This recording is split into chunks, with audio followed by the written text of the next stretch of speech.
Okay guys, we are on chapter 89 and I am in a hoodie because it's cold as tits today in Melbourne. Okay, here we go. Last year when I went to Samoa, I had a boyfriend who was very unfaithful. After months of getting cheated on, I finally left him. That same night, another guy I was masangi with, we'll call him Willie, was dumped by his girlfriend because he was being unfaithful too. So that night, Willie convinced me that we should do the bad things because we were both now single and should have some fun in Samoa. He also had a brother who was doing the bad things with my friend. That night, we took turns using the one room. Oh my God, I thought you were going to say you took turns doing something else. I would go in with Willie, and when we were done, my friend and Willie's brother would go next. Sorry? Did you at least change the bed sheets? After doing the bad things all night with Willie, I was on cloud 9, getting D with no strings attached and no complications. That night, I went back to my hotel and slept peacefully, not knowing what would unfold when I go back home. Oh shit.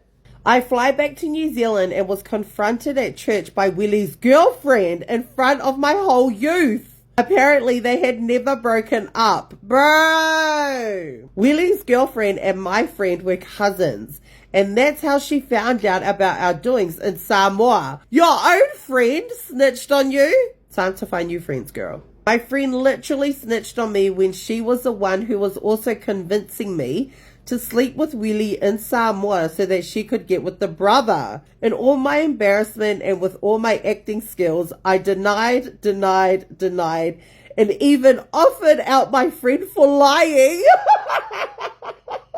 Knowing damn well I myself was the #1 liar. Moral of the story, don't fuck someone who has just broken up with their girlfriend because they most likely aren't broken up or they'll get back together the next day. And never trust a friend who only wants the D. And last but not least, if caught, remember all your acting skills from White Sunday and put that into survival mode, because what's done in Samoa stays in Samoa. How about just don't get caught regardless? Next one. I met this girl on Facebook. Let's call her Cougar. The name will explain the whole story.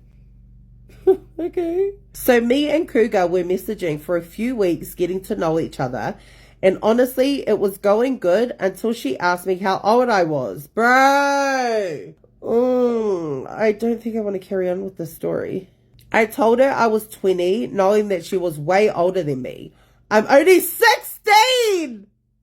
What purpose can you serve when you're just going through puberty? Oh my God.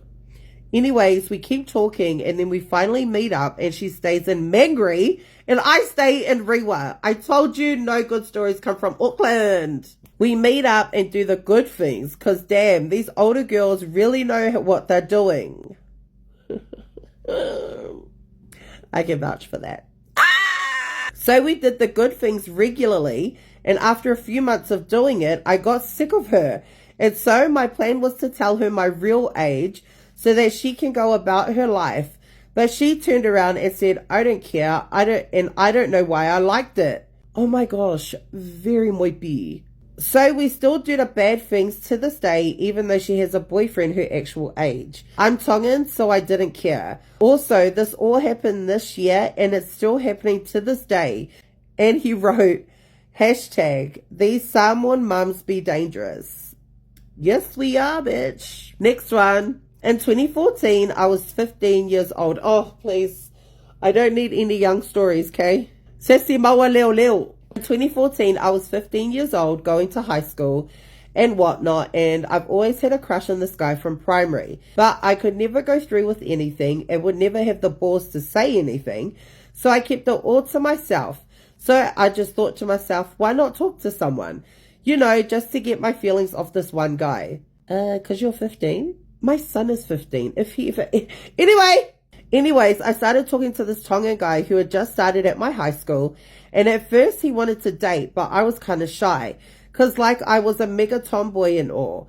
Days went by and he wanted to meet up. So my Doral head went thinking, it's going to waste my time because I have feelings for someone else. So I met up with him and we went for a long walk just talking. and because he was new to the area. We went to a park that was not far from where we were going to go anyway, and we sat by this tree just talking about him and his stupid feelings. #annoying. We were talking and one thing led to another and we ended up doing the bad things. Fat regrets. I thought Tongan guys would be big, if you know what I mean. Girl, the satisfaction was not satisfactioning.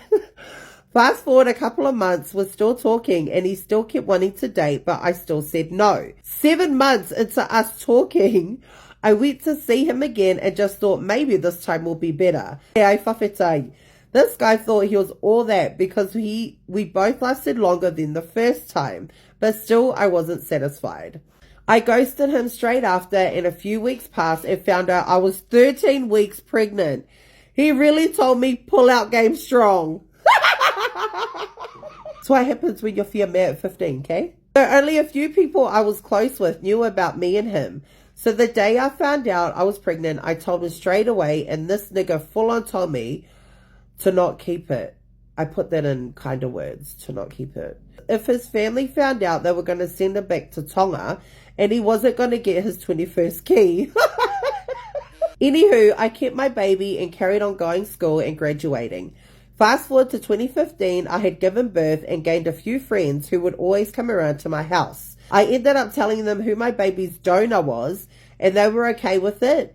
Then it started with my friends coming around to my house and then crushing on boys who just so happened to be friends with baby's donor. So they would ask if they could come over too. Mind you, baby's donor has never met baby at this point and he was turning 1. Anyways, they would come over just to see and hang out with my friends.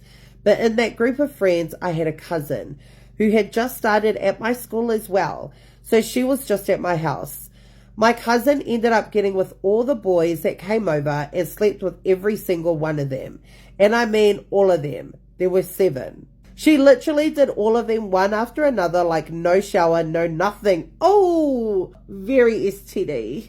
And she also had the nerve to sleep with my baby's donor, knowing that he was baby's donor, but that didn't stop there. Another one of my friends ended up dating baby's donor a couple of days later, and no one knew that I knew. Fast forward to now, I have a beautiful 9-year-old boy. My cousin has an 8-year-old girl, and my friend has an 8-year-old girl, and now all our firstborns are all fatherless. Oh, fuck. Very fia guy.